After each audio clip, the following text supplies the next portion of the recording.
말씀 함께 보겠습니다. 시편 116편 1절과 2절 말씀입니다. 구약성경 888페이지에 있는 시편 116편 말씀.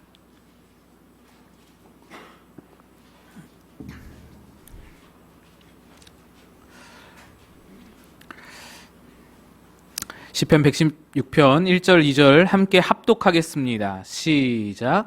여호와께서 내 음성과 내 간구를 들으심으로 내가 그를 사랑하는도다.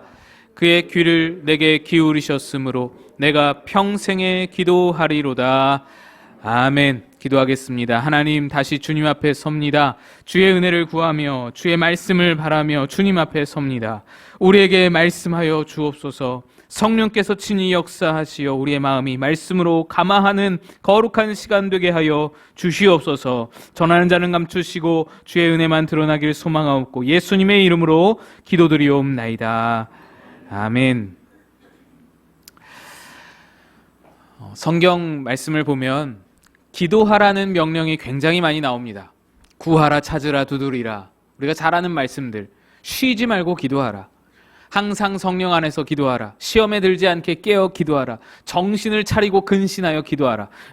수도 없이 찾아낼 수 있을 정도로 성경은 기도를 반복하고 강조하고 있습니다. 정말 너무나 많이 강조하고 있기 때문에 그저 그냥 쉽게 듣고 지나갈 수준이 못 됩니다. 그런가 보다 하고 그냥 넘길 수준이 못 됩니다. 그 말씀 한 구절 한 구절에 우리에게 기도를 너무나 원하시고 요구하시는 간절하신 하나님의 마음이 그 모든 기도의 명령 한마디 한마디에 절절히 담겨 있기 때문에 그 마음의 표현이 그렇게 강조와 반복으로 나타나는 것이기 때문에 모든 기도에 대한 명령을 허투루 우리가 들어 넘길 수가 없습니다. 그래서 어떤 신학자는 이런 말까지 했습니다. 인간이 범하는 가장 무서운 죄가 바로 기도하지 않는 죄다. 왜요? 하나님이 이렇게 강조하고 반복하시면서 성경 전체를 통하여서 기도하라고 기도의 능력과 기도의 효율과 기도의 효과와 기도의 놀라운 점과 기도의 신비와 비밀스러운 것과 그 모든 것들을 이렇게 보여주시고 수많은 사람들이 기도로 성공하고 기도로 일어나고 기도로 회복하고 기도로 이런 능력을 얻는 것을 다 보여주시는데 그걸 듣지 않고 그걸 무시하고 기도하지 않는다는 것은 죄악이다. 그 정도로 기도가 중요하다라는 것입니다. 그런데 우리 중에는 이렇게 중요한 기도에 대해서 부담을 가지는 사람이 의외로 많이 있음을 보게 됩니다. 기도 잘하지 못하겠다고. 기도 때 무슨 말을 해야 될지 모르겠다고. 기도해보려다가 좀 시도해봤지만 내가 잘 안 되더라고. 나는 기도의 은사가 없나 보다고. 그렇게 포기해버리기도 하고 그러면서 기도에 대해서 항상 무거운 짐처럼 왜? 성경에 맨날 기도하라고 나오니까 설교마다 그냥 때마다 기도하라고 말씀하니까 기도에 대해서 무거운 짐처럼 부담을 느끼면서도 기도는 못하겠는 이런 안타까운 일들이 굉장히 많이 있습니다. 그분들을 보면은 안타까우면서도 한편으로는 이해가 되기도 합니다. 기도는 하나님께 나아가는 가장 쉬운 길이면서 동시에 가장 너무나 어려운 길이기 때문이기도 합니다. 구약시대에는 하나님께 나아가고자 하면은 어땠나요? 짐승을 잡아서 피를 뿌리고 난리법석을 쳐야 합니다. 막 피를 뿌리고 정해진 한 날 정해진 한 사람만이 대표로 그 염소의 피를 가지고 하나님을 만날 수 있을 정도로 복잡하고 까다로운 것이 하나님을 만나는 일이었습니다. 그런데 이제는 어느 누구라도 하나님을 만날 수 있어요. 어느 누구라도 기도를 통해서 하나님께서 만나주시니 얼마나 쉽고 간편한 일인가요? 그러니까 하나님을 만나는 가장 쉬운 일인 것이 맞습니다. 그런데 또 다르게 생각하면 어떻습니까? 하나님은 보이지 않으시는 하나님, 들리지 않으시는 하나님, 그런 하나님께 내가 말을 거는 것, 그런 하나님을 만난다는 거 쉽지 않습니다. 우리 시간과 공간에 사로잡혀 있는 우리 인간들에게는 굉장히 어려운 일이죠. 눈에 보이는 것을 믿고 들리는 대로 살아가는 우리 사람들에게는 참 어려운 일입니다. 아무리 불러도 1시간, 2시간을 불러도 하나님은 보이시지도 않고 들리시도 않고 이런 방구 대꾸도 없으니 벽 보고 기도하는 것 같고 내가 그냥 혼자 헛소리하는 것 같고 그런 마음에 어려운 것이죠. 그러나 여러분, 그런 마음, 기도가 부담이 되고 기도가 짐이 되고 기도는 소용없는 것 같고 이런 모든 마음, 기도를 피하고자 하는 마음은 우리 신앙에 전혀 아무런 도움이 되지 않습니다. 오히려 우리 신앙을 잘하는데 방해를 놓고요, 우리를 잘하지 못하게 가두어 버리는 그런 마음입니다. 혹시라도 여러분에게 지금 이 순간에 기도가 부담이고 기도가 짐이고 기도가 관심 없는 것으로 여겨지고 있으십니까? 오늘 성령님께서 여러분 그 마음 가운데 찾아가셔서 그 모든 부담과 짐을 내려놓게 하시고 말씀을 통해서 여러분을 기도로 이끌어 가시는, 기도의 자리로 이끌어 가시는 그 주님의 능력이 여러분 가운데 있으시기를 주님의 이름으로 축복드립니다. 이렇게 기도가 부담이고 짐으로 느껴지는 우리들에게 오늘 본문 시편 116편의 말씀은 참 도전이 되는 말씀입니다. 1절 2절 보시면 여호와께서 내 음성과 내 간구를 들으심으로 내가 그를 사랑하는도다. 그의 귀를 내게 기울이셨으므로 내가 평생에 기도하리로다. 이 시편 기자는요, 누군지는 모르지만 기도를 굉장히 즐거워하고 있습니다. 기도하는 것이 너무 좋아요. 기도를 하면 할수록 하나님이 사랑스러워지게 되는 거예요. 기도를 하면 할수록 하나님을 사랑하게 되는 거예요. 그래서 사랑이 또 기도를 낳고 기도가 또 사랑을 낳고 계속 선순환이 되니 내 평생에 기도하겠노라. 이렇게 좋은 기도 내가 안 할 수가 있겠냐? 평생 하겠습니다. 이렇게 선언하고 고백하고 있는 겁니다. 얼마나 대단한 고백인가요? 참 위대한 고백입니다. 저는 이 고백에 큰 도전을 받았습니다. 물론 저도 기도하는 시간이 참 즐겁고 좋을 때도 있습니다. 그런데 기도 시간을 부담으로 느낄 때도 참 많은 것이죠. 이 시편 기자는 기도에서 행복을 느낀다는데, 기도를 즐거워하면서 평생 기도를 약속하고 있다는데 얼마나 대단한 고백인 것입니까? 제가 도전이 되는 것입니다. 이 사람은 어떻게 이런 위대한 고백을 드릴 수 있을까요? 그는 어떻게 기도를 즐거워하며 어떻게 기도에서 행복을 느낄 수 있을까요? 사실 이 사람의 고백 속에 그 답이 다 들어있는데요, 이 말씀 본문 속에 있습니다. 시편 기자가 이렇게 말합니다. 여호와께서 내 음성과 내 간구를 들으심으로 내가 그를 사랑하는도다. 그렇습니다. 본문의 시편 기자는 하나님이 나를 들어주신다는 것에 완전히 매료되어 버렸습니다. 하나님이 내 작은 기도 소리, 작은 신음소리 같은 기도 소리를 들어주신다는 것에서 기쁨을 느끼고요, 그 들으심으로 인해서 하나님과 사랑에 빠져버렸습니다. 사랑에 빠지니 기도가 즐겁죠. 사랑에 빠지니 기도가 행복하죠. 여러분, 우리 하나님이 어떤 하나님이신가요? 그분은 천지 만물을 지으시고 뿐만 아니라 우주 만물을 다 지으신 하나님이십니다. 우주의 크기는 인간이 상상할 수 없을 만큼 커다랍니다. 우리는 지구의 크기에 비해서 우리 인간의 크기는 얼마나인가요? 지구의 크기, 여러분 잘 아시잖아요. 지구의 크기에 비해 우리 인간은 미생물에 불과합니다. 그런데 우리 지구가 속해 있는 태양계와 우리 지구, 이 커다란 지구를 비교할 때 어떤가요? 태양계 속에서 지구는요, 미생물의 크기에 지나지 않는 거예요, 또다시. 그런데 이 태양계로 우주가 끝나질 않아요. 이 어마어마한 태양계도 끝이 아니에요. 그 태양계가 속해 있는 은하계에 비하면 우리 태양계도 미생물보다도 못하답니다. 그런데 그 은하계로 또 끝이 아니에요. 온 우주를 크기를 대하여서 은하계를 비교해보면 미생물은커녕 아무런 존재 가치도 없는 그런 미물에 불과하다는 겁니다. 우리 은하계가요. 여러분, 이것이 우주를 지으신 하나님의 크기와 우리의 격차입니다. 상상도 못할 격차와 간극이 하나님과 나 사이에 있는 거예요. 그런데 그 하나님께서, 그 크신 하나님께서 나를 들어주신다는 겁니다. 우리의 목소리는 하도 작아서요, 여기서 제가 백날을 외쳐봐야 여러분 건물만 나가도 들리지 않는 것인 이 우리의 작은 소리인데, 우주보다 더 크신 하나님께서, 우주를 지으신 하나님께서 우주 저 끝자락에서 거기서 미생물의 미생물 같은 우리의 소리를 귀를 가져다 대시고 들으신다는 거예요. 이 얼마나 놀라운 일입니까? 시편 기자가 이것을 바라보니 놀라운 거예요. 즐거운 거예요. 기도가 행복한 거예요. 기도가 너무너무 재밌는 거예요. 신나는 거예요. 이 마음을 또 다른 시편 기자 다윗이 잘 표현해 준 그런 구절이 있는데요. 시편 8편 4절입니다. 사람이 무엇이기에 주께서 그를 생각하시며 인자가 무엇이기에 주께서 저를 돌아보시나이까. 하나님, 내가 뭔데요? 내가 하나님 앞에 내가 뭐라고 내 말을 들어주십니까? 하나님, 내가 뭐라고 내가 부르짖을 때 가만히 나에게 그 귀를, 그 크신 귀를 내게 기울여 주십니까? 그렇죠. 하나님의 크심을 생각할 때에 작은 나의 소리를 들어주시는 하나님이 정말로 신기하고 놀랍고 이해가 안 되는 거예요. 납득이 안 되는 거예요. 그러나 내 기도를 들어주신다는 것에 행복하고 즐겁고, 그래서 기도가 즐겁고 행복하고 소중할 수밖에 없는 거예요. 게다가 이 시편 기자가 기도를 즐거워하는 이유가 또 한 가지 있습니다. 오늘 본문에 이어지는 3절, 4절 보시면 이렇게 말하는데요.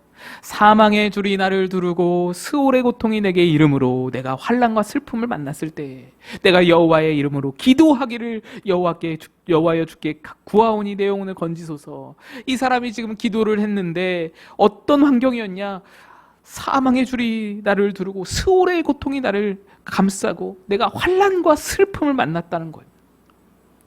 그는 어느 누구에게도 도움을 받지 못했습니다. 환난과 슬픔을 당했는데 어느 누구도 그를 도와주는 사람이 없었어요. 이 사람은요, 상처를 굉장히 많이 받은 사람입니다. 그래서 아무도 믿을 수 있는 상황이 아니었어요. 누구에게도 손을 내밀 수 있는 상황이 아니었어요. 오늘 본문 10절, 11절에 그 상황이 나오는데 제가 쉬운 말 번역으로 좀 준비했습니다. 내가 주님을 굳게 믿었으므로 어찌 그리 내 인생이 고달픈고 라고 내 생각이 들 때에도 주를 향한 나의 마음이 흔들리지 않았습니다. 내가 살면서 크나큰 상처를 받았으므로 몹시 당황하고 두려워하며 말하기를 사람은 다 거짓말쟁이이기에 믿을 사람이 아무도 없구나 하였습니다.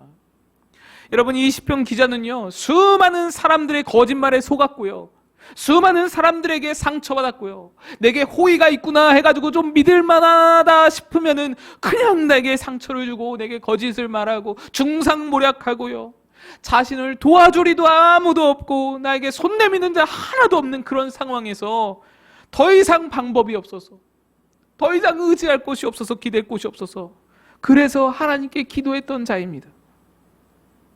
아무것도 없어서 아무도 나를 들어주지 않고 아무도 나를 도와주지 않아서 하나님께 기도했는데, 그런데 하나님이 들어주시는 거예요. 얼마나 기뻐요. 얼마나 소중해요. 들으실 뿐 아니라 6절을 보시면 여호와께서는 순진한 자를 지키시나니 내가 어려울 때에 나를 구원하셨도다. 하나님이 들으실 뿐 아니라 응답하신 것. 오늘 시편 기자는 이렇게 기도에 대한 응답을 많이 체험한 사람인 것. 크신 하나님께서 미천한 미물인 나를 들어주시는 것만으로도 감지덕지인데 가만히 듣고만 계신 것이 아니라 그분이 움직이시는 것, 그분이 일하시는 거예요. 나를 위해서 내가 기도한 대로 역사하시고 행하심을 체험하는 거예요. 언제 그 일을 행하심을 체험하나요? 내가 기도할 때, 내가 이 작은 내가 내 작은 소리로 기도할 때 그분이 일하신다는 거예요. 이러니 기도가 재밌는 거예요. 기도가 놀라운 거예요. 하나님을 움직이는 그런 놀라운 역사이니 기도가 즐겁고 행복할 수밖에 없죠. 이러한 이유로 내 음성과 간구를 들으심으로 내가 그를 사랑하나이다 사랑할 수밖에 없고, 그분이 내게 귀를 기울이셨으므로 내가 평생에 기도하리이다, 평생 기도를 놓지 않겠다고 고백할 수밖에 없는 거예요. 기도의 큰 은혜와 능력을 체험했으니.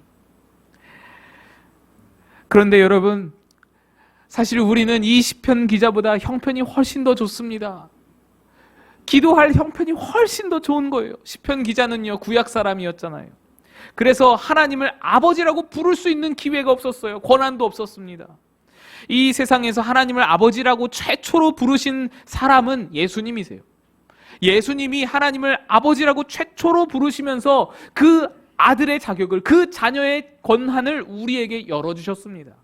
이게 예수님의 놀라우신 그 큰 역사이지 않습니까?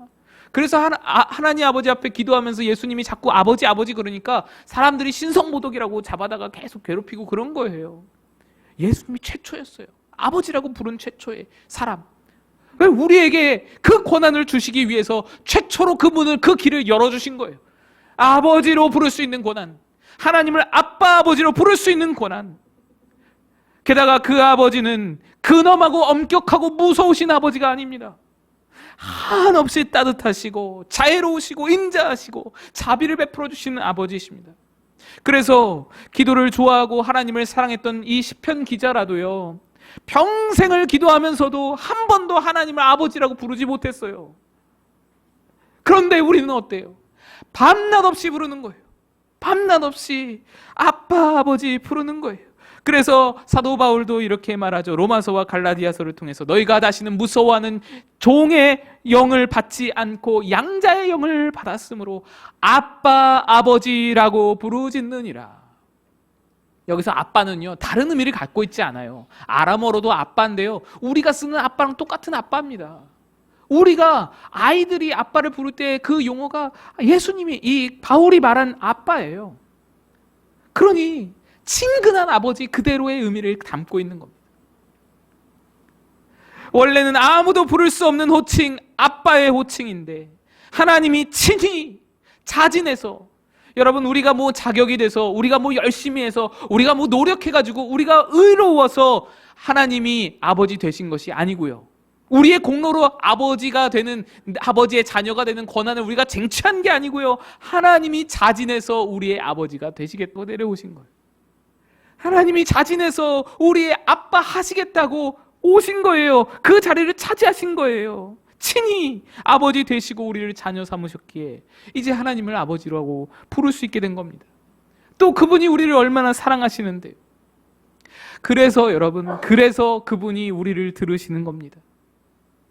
사랑하는 아들이, 사랑하는 딸이 아빠 할 말 있어요. 그래서 이러쿵 저러쿵 이야기를 하니 아버지가 그를 향한 한없는 사랑으로 귀를 가져다 대시고는 들어주시는 거예요. 그런데 여러분, 이렇게 들어주시는 하나님 앞에서 우리가 기도하지 않을 이유가 무엇이 있습니까? 할 말이 없다고요? 하나님 앞에 할 말이 없어서 참 뭐라고 말해야 할지 몰라서? 아니요, 여러분. 그냥 여러분의 솔직한 마음을 있는 그대로 말하면 되는데 그게 뭐가 어려울까요? 나를 사랑하시는 자애로우신 아버지 앞에서 못할 말이 뭐가 있겠어요? 다 털어놓으면 됩니다. 기도에도 뭐 격식과 순서가 있지, 기도에도 뭐 형식이 있는 것이지. 여러분, 그런 형식, 격식, 순서는요, 공적 기도, 대표 기도에서나 찾는 것이죠. 개인 기도할 때는 그렇게 복잡할 생각 전혀 할 필요가 없습니다. 형식, 격식 찾을 필요가 없어요. 날 사랑하시는 아버지, 날 들어주시겠다고 귀를 기울여주시는, 내 입술에 귀를 갖다 대고 들으시는 그 아버지한테 대고, 오히려 거기에다 대고 격식을 차리고 전능하신 하나님 아버지시여 순서를 차리고 형식을 갖추는 거, 그게 더 이상한 거. 그게 더 이상해요. 그냥 내 마음 솔직히 털어놓으면 됩니다. 뭘 말할지 고민하는 것 자체가 이상한 겁니다. 여러분, 서로 사랑하는 관계 가운데서 뭘 말해야 할지 고민하면서 만나는 그런 경우가 어디 있나요? 서로 사랑하면 그냥 만나고 싶잖아요. 만나서 뭔 얘기를 하든 일단 만나고 싶잖아요. 만나서 뭔 얘기를 할지 고민을 안 하는 이유가 무엇인가요? 무슨 얘기를 해도 수용이 되니까. 사랑하면 무슨 얘기를 해도 받아주시니까, 무슨 얘기를 해도 관심의 대상이 되니까, 뭔 얘기를 할지 심사숙고하고 이 사람의 관심사가 뭘지 막 알아보고 그럴 필요가 없는 거예요. 그냥 뭔 얘기를 해도 하나님은 들으시는 거예요. 하나님은 내게 귀를 기울이시는 거예요. 관심을 가지시는 거예요. 그게 기도입니다. 그래서 힘들면 힘들다고, 기쁘면 기쁘다고 말하면 되는 거예요. 도움이 필요하면 하나님 도와주세요. 위로가 필요하면 하나님 나 좀 안아주세요. 할 수 있는 게 그게 기도입니다. 그게 기도예요. 누구나 다 할 수 있는 것이 다 기도입니다. 들으시는 하나님 앞에서 못할 말이 없습니다. 내 아버지 대신 사랑하시는 아버지 앞에서 아무 말도 할 수 없는 말이 없는 것입니다. 시편 말씀들을 보면 아주 재밌는 구절들이 있는데요. 종교개혁자 깔뱅은 이 시편을 가리켜서 영혼의 구석구석을 다 꺼내서 보여주는 해부도 같다라고 말했습니다. 그 정도로 시편에는 인간의 모든 감정, 모든 영적 상태들이 다 드러나 있어요. 빠짐없이 드러나 있어요. 모든 분노, 모든 기쁨, 슬픔, 감사, 무슨 영광, 희망, 평안 다 들어있죠. 그런데 이런 긍정적인 마음들만 들어있나요? 아니죠. 분노도 들어있고요. 슬픔도 들어있고요. 근심과 낙심도 들어있고요. 의심도 들어있고요. 초조함도 들어있고요. 하나님을 향한 원망과 불평도 들어있고요. 다 시편엔 다 들어있는 거예요. 그래서 영혼의 해부도다 다 낱낱이 꺼내서 보여주는 그런 시편이다라고 말하는 겁니다. 근데 여기에요, 아주 재밌는 것이 있죠. 심지어 남을 저주하는 기도도 있어요. 고상한 우리들의 생각에는 어떻게 하나님 앞에서 남을 저주하면서 기도할까 싶죠. 어떻게 내가 하나님 앞에서 남을 저주하는 말을 입에 담을까? 그런데 그 저주 기도는 실제로 있었고요. 있을 뿐 아니라 성경 한복판에 실려 있다는 것 아니겠습니까? 시편 중에 저주하면서 기도하는 그 시편이 몇 편이 있는데 그 대표적인 시편이 백구편입니다. 여러분 집에 가서 한번 백구편을 한번 짬짬이 읽어보세요. 심지어 이 시편이요, 저주 기도인데, 저주 시편인데 다윗의 시입니다.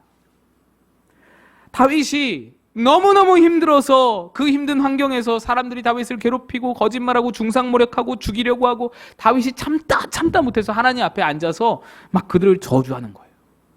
뭐라고 하냐면요, 하나님, 사탄이 그의 오른편에 서게 하소서. 이렇게 말합니다. 말씀을 한번 띄워주세요. 6절 7절 그가 기도할 때마다 그의 기도가 오히려 죄가 되게 하소서. 기도를 할 때마다 기도가 그에게 덕이 되고 힘이 되고 도움이 되고 능력이 되는 게 아니라 죄가 되어서 그에게 해를 끼치게 하소서. 이런 무서운 기도를 하는 거예요. 더 나갑니다. 여기서 끝이 아니에요. 하나님, 그가 오래 살지 못하고 요절하게 하소서. 빨리 죽여달라는 거예요. 그의 영화로운 직분을 빼앗아 남에게 돌려주소서. 9절입니다. 그의 자녀는 고아가 되고 아내는 과부가 되게 하소서. 죽여달라는 이 얘기를 계속해서 반복하는 거예요. 이렇게 돌려서 하고 저렇게 돌려서 하고, 하나님께 혹시 못 알아들을까 봐 죽여달라는 얘기를 계속 반복하고 강조하면서 돌려서 말하는 거예요. 여기서 끝나지 않아요. 이미 만약에 그 사람이 죽었다 해도 이걸로 성이 안 풀리는 거예요. 그 사람이 죽은 걸로는 성이 안 풀려요. 그래서 뭐라고 하냐, 그 자녀들은 다 흩어져 방랑자가 되게 하시고 구걸하며 빌어먹게 하소서. 여기서도 풀리지가 않아요. 성이 안 차요. 그 재산을 빼앗아야 되는데 11절에 고리대금 하는 자가 그의 소유를 다 빼앗고 그가 수고해서 여태까지 이뤄놓은 모든 성취와 업적 다 낯선 사람이 다 탈취하게 하소서. 저주를 아주 그냥 꼼꼼하게 세심하게 하는 거예요.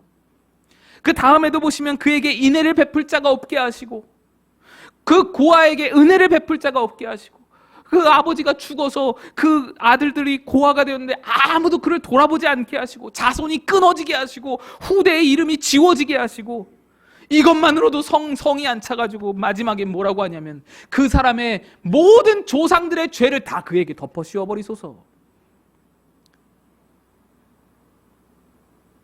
다윗이 자기 원수들에게 너무너무 무시무시한 저주를 막 쏟아붓는 겁니다. 제가 이 기도를 처음 접했을 때에는 참 곤혹스러웠어요. 어떻게 다윗 같은 훌륭한 사람이 하나님 앞에서 이런 기도를 드릴 수 있을까? 어떻게 성경 한복판에 이런 기도가 실릴 수 있는 것인가? 그러다가 깨달은 것이 있습니다. 사실 우리는 모두 다 고상한 척, 괜찮은 척, 착한 척, 나이스한 척, 신사적인 척, 상냥한 척 다 하면서 내숭을 떨고 있지만 우리 마음속 실상은 어떤가요? 우리도 똑같잖아요. 저주하고 싶고 복수하고 싶고 미워 죽겠다 하는 마음도 있고 어디 가서 콱 그냥 이런 마음도 있는 것이고, 여러분들 지금 표정 보니 아닌 척하고 다들 계시는데 정말 안 그러신가요? 저만 그런가요? 그런데 여러분, 그 마음을 풀어내는 가장 좋은 방법이 바로 하나님께 기도하는 것이라는 말입니다. 하나님께 기도하는 것이다. 우리가 그 마음 그대로 실제로 행동할 수 없잖아요. 때리고 싶다고 진짜로 때려버리면 폭행이고 범죄잖아요. 그렇다고 그걸 쿵 누르면 어때요? 하는 수 없이 그 모든 분노와 그 모든 복수심을 다 사귀고 다 누리고 살면 어떤가요? 그럼 내가 죽겠어요. 그럼 내가 병나겠는 거예요. 그래서 하나님이 그를 죽이지도 못하고 내가 죽을 수도 없어서 그런 불쌍한 처지에 있는 우리들에게 주신 방법이 바로 기도라는 겁니다. 너무나 쉽게 분노하고 너무나 화가 많고 너무나 복수심에 어쩔 줄 몰라 하는 그런 불쌍하고 연약한 우리들에게 참고 참다가 병나지 말고 죽어버리지 말고 그런 불쌍한 우리들에게 하나님께서 숨구멍을 틔워주신 것이 바로 기도라는 방법이에요. 지난주 설교를 여러분 대부분 기억하시리라고 생각합니다. 진짜 탕자라는 제목으로 우리 심판자가 되지 말자라고 그렇게 설교를 나눴습니다. 우리 안에 미워하는 마음, 증오하는 마음으로 사람을 쉽게 판단하고 정죄하지 말자라는 말씀 드렸죠. 맞습니다. 그를 판단하고 정죄하면 내가 심판자가 됩니다. 그래서 그렇게 하면 안 됩니다. 그런데 이러면 혼란스럽죠. 아니, 정죄하고 심판하면 안 된다면서 저주하며 기도하는 건 괜찮다? 아니, 뭐가 다른데? 그죠? 이 무슨 차이가 있길래 하나는 되고 하나는 안 되는가? 여기에 아주 중요한 차이가 있습니다. 내가 내 입술로 그 사람을 향해서 쏟아 놓으면 그가 저주를 받는, 그에게 저주가 되는 겁니다. 그게 정죄고 그게 심판이고 그게 판단이 됩니다. 그러나 똑같은 마음을 가지고 하나님 앞에 들고 가서 하나님 앞에 쏟아 놓으면요, 그건 저주가 아니고 탄원이 됩니다. 호소가 되는 거예요. 여러분, 이걸 잘 아셔야 돼요. 저주와 탄원은 똑같은 거예요. 사실 똑같아요. 똑같은 마음, 똑같은 말이고 똑같은 것이지만, 같은 것에서 출발하지만 누구 앞에서 쏟아놓느냐에 따라서 완전히 달라지는 거예요. 완전히 다른 결과를 가지고 오는 거예요. 내가 직접 말하여서 내가 직접 심판하는 사람이 되어버리고 내가 직접 판단해버리면 그건 하나님께 대한 월권입니다. 하나님 앞에 죄악이라고 말씀드렸어요. 그러나 똑같은 상황을 가지고 하나님 앞에 가지고 나가서 하나님께 부르짖어 기도하면 하나님께 심판을 맡기는 거잖아요. 하나님께 판단을 넘기는 거잖아요. 하나님께 호소가 되는 거예요. 탄원이 되는 거예요. 그 탄원을 들으시고 어떻게 보응하실지 그 판단은 재판장이신 하나님이 하시는 거예요. 하나님이 알아서 하세요. 심판은 하나님이 알아서 하시는 거예요. 하시든 말든 하나님이 알아서 하세요. 그러나 일단 우리에게도 기도로 탄원할 수 있는 권한은 있다는 겁니다. 또 우리 하나님은 그 탄원과 호소를 너무나 잘 들어주세요. 여러분, 이런 미움과 분노와 복수에 사로잡힌 말들을 누구에게 가서 할 수 있겠어요? 누가 우리의 이런 모난 말들을, 이런 그런 더러운 말들을 누가 들어줄 수 있겠습니까? 내 마음속에 자리 잡고 있는 이 지저분한 분노와 증오를 누구에게 우리가 털어놓을 수 있겠어요? 아무에게도 말 못합니다. 남편도 부인도 자식에게도 아무도 들어줄이 없습니다. 말한다고 해도 그가 잘 들어주나요? 못 들어줍니다. 내 모든 악한 감정이 그에게 전달되어서 그에게도 영향을 미치니 그가 안 들어줘요. 듣기 싫어합니다. 혹시 들어준다고 하더라도 반드시 뒤탈이 생기잖아요. 그가 또 괴로워지는 거예요. 또는 막 소문이 나는 거예요. 이상한 소문이 돌잖아요. 뒤탈이 나거나 뭔가가 문제가 생기는 거예요. 그래서 말할 수 없잖아요. 그래서 입 닫고 사는 거잖아요. 그래서 혼자 끙끙 앓잖아요. 그런데 우리 하나님은 어떻습니까? 아무런 편견 없이 우리를 들어주세요. 아무런 뒤탈도 없이 나를 들어주시는 거예요. 그게 아무리 지저분한 우리의 감정일지라도, 아무리 더럽고 추한 내 속마음일지라도 하나님은 나무라지도 않으시고 꾸질하지도 않으시고 가만히 우리의 마음을 들어주시는 거예요. 그리고 우리 하나님이 너무너무 좋은 거는요, 그렇게 들어주시면서 내 마음을 알아주세요. 너 많이 힘들구나.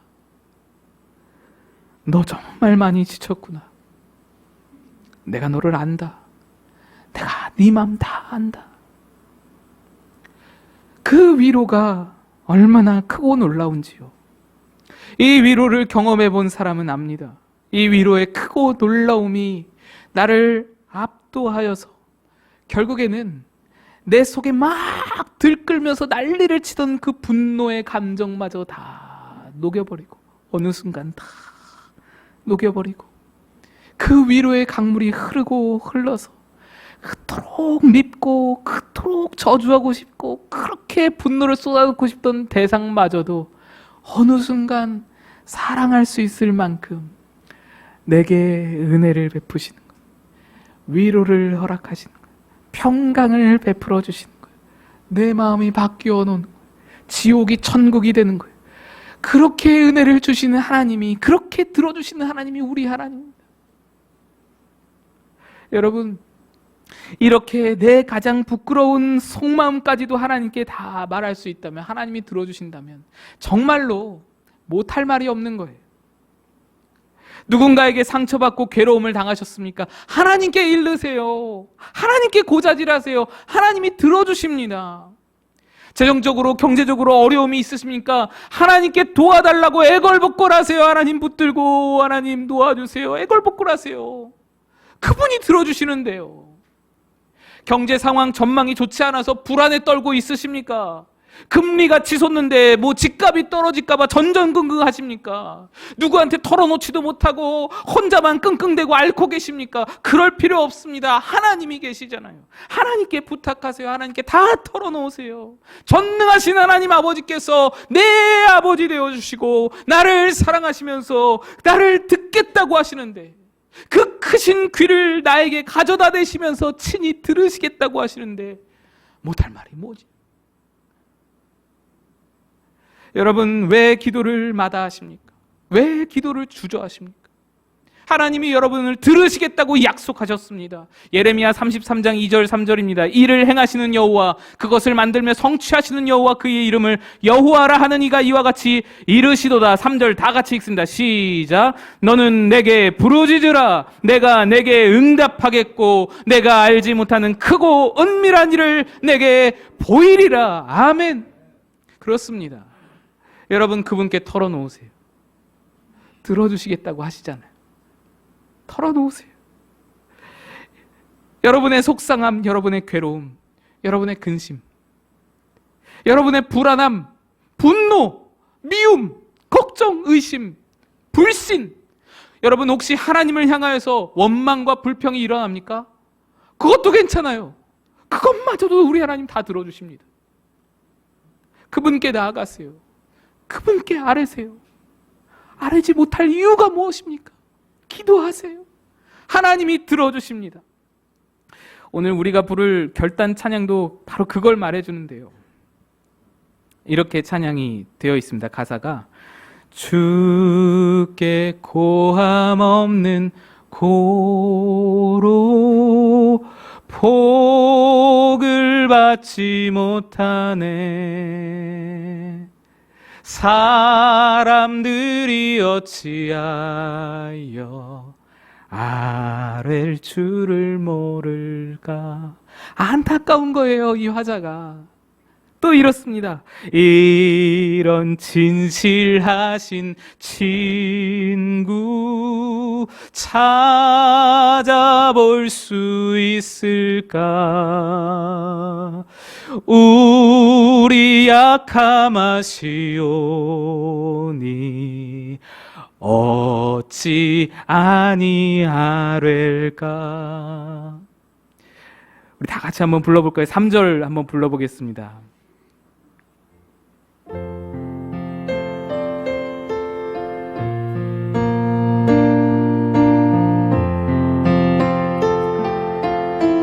근심 걱정 무거운 짐, 근심 걱정 무거운 짐 아니 진자 누군가.